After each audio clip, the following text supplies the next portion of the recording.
আসসালামু আলাইকুম রহমতুল্লাহি ওয়া বারাকাতুহু।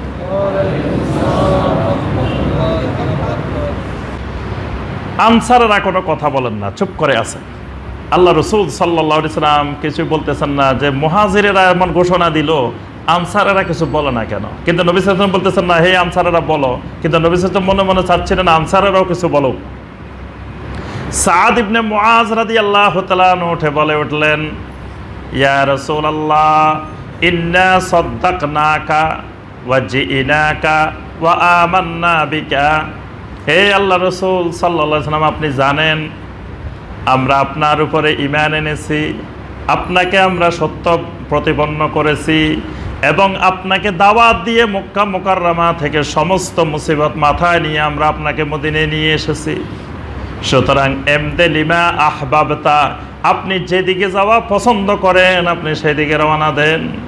ইন্না মাকুমা হাইসুমা মুকাতিলুন, যতক্ষণ পর্যন্ত আপনি লড়াই করবেন ততক্ষণ পর্যন্ত আমরা আনসারেরও আপনার সাথে আছি।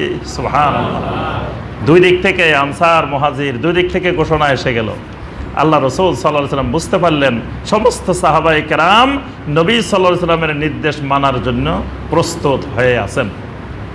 আবু জাহেল 1000 সৈন্য নিয়ে এবং খুবই অস্ত্রসজ্জিত করে উন্নত মানের যুদ্ধের সকল সরঞ্জাম নিয়ে রওনা দিছে বদরের দিকে। কারণ সে চিন্তা করলো যে আমরা যদি বাহিনী নিয়ে না যাই তাহলে আমাদের যে বাহিনীটা সিরিয়া থেকে আসতেছে সেটাকে মদিনাতে মুহাম্মদ রাসূলুল্লাহ সাল্লাল্লাহু আলাইহি সাল্লাম তার সাহাবীরা আক্রমণ করে বসবে। সুতরাং ওইটা আক্রমণ করার আগেই আমরা এখানে শুরু করে দিই। এজন্য তারা বদরের দিকে আগায় গেল। যাওয়ার সময় আবু জাহেলও কিন্তু আল্লাহর কাছে দোয়া করে গেছে। আবু জাহেল যখন রওনা দেয় বাইতুল্লাহর সামনে গিয়ে এই 1000 সৈন্যকে নিয়ে আল্লাহর কাছে আবু জাহেল কেঁদে কেঁদে দোয়া করছে যে আল্লাহ এই বদরে আমাদেরকে বিজয় দান করিও। আল্লাহর কাছে দোয়া করছে, কোনো দেবতার কাছে দেবীর কাছে দোয়া করে নাই। কারণ আবু জাহেলদের ঈমান ছিল, বিশ্বাস ছিল এটা যে ছোটখাটো বিপদ হলে দেবদেবীরা মূর্তিরা দেবতারা কিছু করতে পারে, কিন্তু বড় আকারের বিপদ যেটা যুদ্ধে বিজয় দান করা এটা কোনো ওলি আউলিয়া বুজুর্গ নবী রাসূল দেব দেবী কেউ পারে না, এটা একমাত্র আল্লাহ পারে। সুবহানাল্লাহ। মানে নবী সাল্লাল্লাহু আলাইহি ওয়াসাল্লামের যুগের মুশরিকেরা বিপদে পড়লে একমাত্র আল্লাহকে ডাকতো, সুখের অবস্থায় শিরক করত। কিন্তু বর্তমান যুগের মুশরিক সুখেও শিরক করে দুঃখেও শিরক করে, বরং বিপদে পড়লে শিরক আরো বেশি করে। কিন্তু ওই যুগের মুশরিক বিপদে পড়লে শিরক করতো না। আল্লাহ পাক কোরআনে কারীমের মধ্যে অনেক জায়গায় বলছেন, ফাইদা রাকিবু ফিল ফুলকে দাআবুল্লাহ মুখলিসিনা লাহুদ্দিন। তারা যখন সাগরের মাঝখানে নৌযানে আরোহণ করত, সেখানে কোনো বিপদে পড়তো, দাআবুল্লাহ মুখলিসিনা লাহুদ্দিন, তখন তারা পরিপূর্ণ তাওহীদবাদী হয়ে যেত, একেবারে আল্লাহর দ্বীনকে আল্লাহর জন্য খালেস করে আল্লাহর কাছে দোয়া করত। পালাম্মা নাজ্জাহুম ইলাল বাররি ইদা হুম ইউশরিকুন, কিনারায় নিয়ে আসলে এরপরে তারা শিরক করত। মানে সাগরের মাঝখানে শিরক করতো না, করতো কোথায়? কিনারায় এসে। বর্তমান জামানায় যারা শিরক করে তারা সাগরের মাঝখানেও করে। সাগরের মাঝখানে বিপদে পড়লে ডাক মারে ইয়া গাউসুল আজম, কিন্তু মুশরিকেরা ডাকতো কাকে? ইয়া আল্লাহ কই ডাক দিত, আল্লাহকে ডাকতো। তারপরে দেখবেন বিপদ আপদ অসুখে পড়লে অমুক খাজা বাবাকে ডাকে, অমুক বাবাকে ডাকে, ইয়া আলী বলে ডাক দে, বিভিন্ন জনকে ডাকে, আল্লাহকে খালেস করে ডাকে না। অর্থাৎ বিপদে পড়েও শিরক করে, বরং বিপদ আরো বেশি করে। বিপদে পড়লে কয় আল্লাহ আমার ছেলেটারে বাঁচাও, আল্লাহ আমি অমুক জায়গায় একটা গরু দিয়ে দিব, একটা ছাগল দিয়ে দিব, খাসি দিয়ে দিব, মুরগি দিয়ে দিব। দেখেন বিপদে পড়ছে আরো বেশি মুশরিক হয়ে যাচ্ছে। অথচ ওই যুগের মুশরিক বিপদে পড়লে শিরক করতো না। তাহলে ওই যুগের মুশরিকের চেয়ে এই যুগের মুশরিক আরো ভয়াবহ, আরো বিপজ্জনক। কারণ এরা সুখে তো করে করে, দুঃখে আরো বেশি করে। এই জন্য আমরা যে কথাটা বলতেছিলাম, আবু জাহেল আল্লাহর কাছে দোয়া করে রওনা দিছে 1000 সৈন্য নিয়ে। রমাদানের 16 তারিখ আবু জাহেল যায় বাহিনী নিয়ে বদরে হাজির। আল্লাহ রসুল সাল্লাল্লাহু আলাইহি ওয়াসাল্লাম এই 319 জন বা আরো যে কয়জন 300-র কিছু বেশি সাহাবী নিয়ে আল্লাহ রসুল সাল্লাল্লাহু আলাইহি ওয়াসাল্লাম আসলেন বদরে। এখানে নবী সাল্লাল্লাহু আলাইহি ওয়াসাল্লামের শক্তিটা হলো ঈমান, তাওয়াক্কুল। কাফেরদের শক্তিটা হলো অস্ত্রের উপরে, যুদ্ধের বিভিন্ন সরঞ্জামের উপরে। আর সাহাবায়ে কেরামের নবী সাল্লাল্লাহু আলাইহি সাল্লামের ভরসাটা হইল আল্লাহ রাব্বুল আলামিনের উপরে। 17ই রমজান ফজরের সময় সলাতুল ফজরের পর নবী সাল্লাল্লাহু আলাইহি সাল্লাম সলাতুল ফজর আদায় করে মুশরিকদের দিকে তাকায় দেখলেন, যারা হজে গেছেন, বদরের ময়দানে গেছেন, কেউ বদরের ময়দানে গেছেন, কেউ আছেন এখানে? আলহামদুলিল্লাহ, যে 2 জন ভাই পাওয়া গেছে, বদরে গেছেন। আলহামদুলিল্লাহ, আমিও গেছি বদরে। বদরের যে এলাকাটা, এই ঘটনাগুলোর সাথে যদি ওই বদরের এলাকাটা যারা দেখছেন তাদের সামনে জিনিসগুলো ভেসে উঠবে, যে নবী সাল্লাল্লাহু আলাইহি সাল্লাম এবং সাহাবায়ে কেরাম কোন পাশে ছিলেন, কুফফারেরা কোন পাশে ছিলেন, তারপরে যুদ্ধটা কোন জায়গায় হয়েছে। ওই বদরের ময়দান দেখলে জিনিসগুলো আরও স্পষ্ট হবে। নবী সাল্লাল্লাহু আলাইহি সাল্লাম সকালবেলায় ফজরের পরে মুশরিকদের ওই বাহিনীর দিকে তাকাইলেন। যেখানে দাঁড়িয়ে তাকাইলেন সেখান থেকে শুধু সুসজ্জিত, অস্ত্রে সজ্জিত বাহিনী আর বাহিনী দেখা যাচ্ছে। আল্লাহ রাসূল সাল্লাল্লাহু আলাইহি সাল্লাম ভিতরে ভিতরে চিন্তা করতেছিলেন, এই বিশাল বাহিনীর মোকাবেলা আমরা কিভাবে করব। তখন নবী সাল্লাল্লাহু আলাইহি সাল্লাম 313 জন বা 319 জন এই সাহাবীদেরকে বললেন, তোমরা একটু এখানে লাইন ধরে দাঁড়াও, আল্লাহর সামনে দাঁড়াও। কুমু লিল্লাহি কানিতিন, আল্লাহর সামনে এই জায়গায় একটু দাঁড়াও। 313 জন বা 319 জন যারা আসছেন, তারা কিন্তু কেউ রুহটা নিয়ে ফেরত যাবেন এই আশা নিয়ে কেউ আসেননি। তারা কিন্তু সেদিন সবাই এসেছিলেন সেখানে জীবনটা দিয়ে যাবেন আল্লাহর জন্য। কারণ তারা নিশ্চিত জানে যে ওদের সামনে আমরা কিছুই না, আমরা এখানে শাহাদাত ছাড়া আমাদের বিকল্প আর কিছু নাই। সবাই শহীদের তামান্না নিয়ে, শহীদের আগ্রহ নিয়ে কিন্তু এখানে এসেছেন। আল্লাহ রাসূল সাল্লাল্লাহু আলাইহি সাল্লাম 313 জনকে বললেন, দাঁড়াও। দাঁড়াইছেন। নবী সাল্লাল্লাহু আলাইহি সাল্লাম মাদ্দান ইয়াদাইহি, আল্লাহর দিকে দুইখানা হাত তুললেন।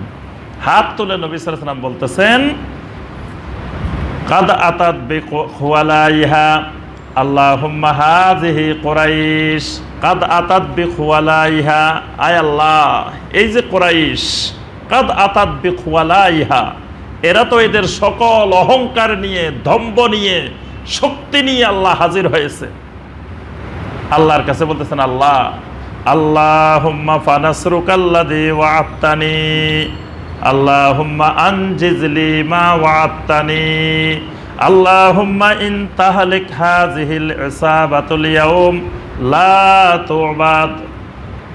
বলতেছেন, আল্লাহুম্মা ফানাসরুকাল্লাযী ওয়া'আদতানি, আয় আল্লাহ, এই অহংকার, এই দম্ভকে চূর্ণ করার জন্য তোমার সেই দেওয়া ওয়াদা ছাড়ার কোনো বিকল্প নাই। আল্লাহ, তোমার সাহায্য পাঠাও। আল্লাহুম্মা আনজিজলি মা ওয়া'আদতানি, আয় আল্লাহ, আপনি আমাদের সাথে যে ওয়াদা দিছেন যে আমাদের ঈমান যদি পরিপূর্ণ হয়, ঈমান যদি থাকে, আল্লাহ আপনি আমাদেরকে সাহায্য করবেন। আপনি সেই ওয়াদাটা আজকে বাস্তবায়ন করে দেখাই দেন। সুবহানাল্লাহ। আল্লাহুম্মা ইন তাহলিক হাযিহিল ইসাবা, আয় আল্লাহ, এই ঈমানদারদের ক্ষুদ্র একটা দল, ছোট্ট একটা দল, এই দলটা যদি আজকে এই বদরের ময়দানে পরাজয় হয়ে যায়, ধ্বংস হয়ে যায়, লা তু'বাদ, কিয়ামত পর্যন্ত তোমার জমিনে তোমার ইবাদত করার কোনো লোক খুঁজে পাওয়া যাবে না। মানে এরা নির্মূল হওয়া মানে আল্লাহর দ্বীন জমিন থেকে একেবারে নির্মূল হয়ে যাওয়া। আল্লাহ, তোমার সাহায্য আজকে এই বাহিনীর উপরে পাঠিয়ে দাও। আবু বকর রাদিয়াল্লাহু তাআলা আনহু পিছন থেকে এসে বারবার নবী সাল্লাল্লাহু আলাইহি ওয়াসাল্লামের চাদর পড়ে যাচ্ছিল। আবু বকর রাদিয়াল্লাহু তাআলা আনহু চাদরটা তুলে দিচ্ছেন আর বলতেছেন, ইয়া রাসূলুল্লাহ সাল্লাল্লাহু আলাইহি ওয়াসাল্লাম, আপনার হাত নামান, আল্লাহ আপনার কথা শুনেছেন, আল্লাহ আপনাকে সাহায্য করবেন, আপনার হাতটা নামান। আল্লাহ রাসূল সাল্লাল্লাহু আলাইহি ওয়াসাল্লাম বারবার আল্লাহর কাছে দোয়া করতেছিলেন। আল্লাহ পাক এই দোয়ার জবাবে আরশে আজিম থেকে আয়াতে কারিমা নাজিল করেছেন, ইজ তাস্তাগীসুনা রাব্বাকুম ফাস্তাজাবা লাকুম আন্নী মুমিদ্দুকুম বিআলফিম মিনাল মালাইকাতি মুরদিফিন। আল্লাহ পাক বলেন, ইজ তাস্তাগীসুনা রাব্বাকুম, যখন আপনারা আপনাদের রবের কাছে সাহায্য চাইতেছিলেন। যখন তাস্তাগীসুনা, এটা গাউস থেকে, গাউস মানে গায়েবী সাহায্য, এটা সাধারণ সাহায্য না। যখন আপনারা আল্লাহর কাছে রবের গায়েবী সাহায্য কামনা করতেছিলেন, ফাস্তাজাবা লাকুম, আমি আল্লাহ আরশে আজিম থেকে আপনাদের ডাকে সাড়া দিয়েছি। সুবহানাল্লাহ। আন্নী মুমিদ্দুকুম বিআলফিম মিনাল মালাইকাতি মুরদিফিন, আমি একের পর এক আপনাদেরকে 1000 ফেরেশতা পাঠিয়ে সাহায্য করব। সুবহানাল্লাহ। আল্লাহ পাক একের পর এক ফেরেশতা পাঠিয়ে এই বদরের ময়দানে আল্লাহ পাক সাহায্য করলেন এবং ঈমানদারদেরকে আল্লাহ পাক এই বদরে বিজয় দান করলেন। আলহামদুলিল্লাহ। এরপরে আল্লাহ রাব্বুল আলামিন এই আয়াতে কারিমাগুলো নাজিল করে গনিমতের মাল বন্টন করলেন এবং মুমিনদেরকে অতীতের এই বদর থেকে শিক্ষা নেওয়া এবং ভবিষ্যতের সকল কর্মকাণ্ডে কিভাবে কাজ করতে হবে সেই ব্যাপারে কিছু নির্দেশনা আল্লাহ পাক এখানে আলোচনা করেছেন। আল্লাহ রাব্বুল আলামিন প্রথমে শুরু করেছেন এইভাবে, ইয়াসআলুনাকা আনিল আনফাল, তারা আপনাকে আনফাল সম্পর্কে জিজ্ঞাসা করে, মানে গনিমতের মালটা কেমনে বন্টন হবে এই সম্পর্কে আপনার কাছে প্রশ্ন এসেছে। কোরআনে কারিমে দেখবেন মাত্র 13-14 জায়গায় আছে ইয়াসআলুনাকা, মানে তারা আপনাকে জিজ্ঞাসা করে, সুয়াল করে, প্রশ্ন করে, জানতে চায়। তাহলে সাহাবায়ে কেরাম ছিলেন আপনার লক্ষের উপরে। সবাই যদি নবী সাল্লাল্লাহু আলাইহি সাল্লামকে একটা করে প্রশ্ন করতেন তাহলে 1 লক্ষের উপরে প্রশ্ন হওয়ার কথা, কি বলেন? একজন সাহাবী যদি জীবনে একটা প্রশ্ন করতেন নবী সাল্লাল্লাহু আলাইহি সাল্লামকে, তো প্রশ্ন হওয়ার কথা কতগুলা? লক্ষের উপরে। প্রশ্ন আছে কোরআনে 13-14টা। তাহলে বোঝা গেল সাহাবায়ে কেরাম নবী সাল্লাল্লাহু আলাইহি সাল্লামকে খালি মোবাইল করি, হ্যালো ভাই আমি অমুক জায়গা থেকে বলতেছি, শায়েখ এই প্রশ্নের উত্তর দিয়ে দেন, এখনই আমাদের দরকার, এইরকম প্রশ্ন নবী সাল্লাল্লাহু আলাইহি সাল্লামকে করতেন না। নবী সাল্লাল্লাহু আলাইহি সাল্লামকে প্রয়োজনের বাহিরে তারা কখনো কোনো কষ্ট দেন নাই। আর একজন জেনেছেন, বাস বাকিরা তার থেকে জেনে নিছেন। নবী সাল্লাল্লাহু আলাইহি সাল্লামের কাছে বারবার ওই প্রশ্ন নিয়ে যাওয়া হয়নি। বর্তমানে আমাদের কিছু ভাইদের এমন রোগ ঢুকছে যে একই প্রশ্ন সব শায়েখেরে করে, 10 জন 20 জনেরও করে, প্রশ্ন একটাই। আবার ওনার মন মতো না হইলে কোনো প্রশ্নের উত্তরে হয় নাই। তো উনি যদি প্রশ্নের উত্তরে জানে, জিজ্ঞাসা করার দরকারটা কি? মানে জানার জন্য জিজ্ঞাসা করে না, বিভিন্ন উদ্দেশ্য, লক্ষ্য উদ্দেশ্য নিয়ে জিজ্ঞাসা করে। এই জন্য নবী সাল্লাল্লাহু আলাইহি সাল্লাম কিছু জিনিসকে অপছন্দ করতেন। একটা অপছন্দনীয় জিনিস ছিল কাসরাতুস সুয়াল, বেশি বেশি প্রশ্ন করা। এটা বনী ইসরাইলি অভ্যাস, ইহুদিদের অভ্যাস।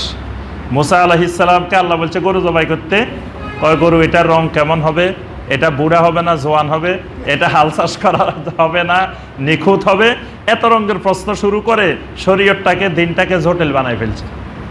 এটা বনী ইসরাইলের অভ্যাস। এই জন্য নবী সাল্লাল্লাহু আলাইহি সাল্লাম বারবার উম্মতকে নিষেধ করছেন। নবী সাল্লাল্লাহু আলাইহি সাল্লাম বলেন, ইয়া ইউহান্নাস ইন্নাল্লাহা কাদ ফারাদা আলাইকুমুল হাজ্জা ফাহুজ্জু, হে মানুষেরা, আল্লাহ তোমাদের উপরে হজ ফরজ করছেন, তোমরা হজ করো। একজন উঠি কয়, আফি কুল্লি আমিন ইয়া রাসূলুল্লাহ, হে আল্লাহ রাসূল সাল্লাল্লাহু আলাইহি ওয়াসাল্লাম, হজ কি প্রতি বছর করা লাগবে? নবী সাল্লাল্লাহু আলাইহি ওয়াসাল্লাম কোনো উত্তর দেন না। তারপরেও কয়, আফি কুল্লি আমিন ইয়া রাসূলুল্লাহ, প্রতি বছর করা লাগবে?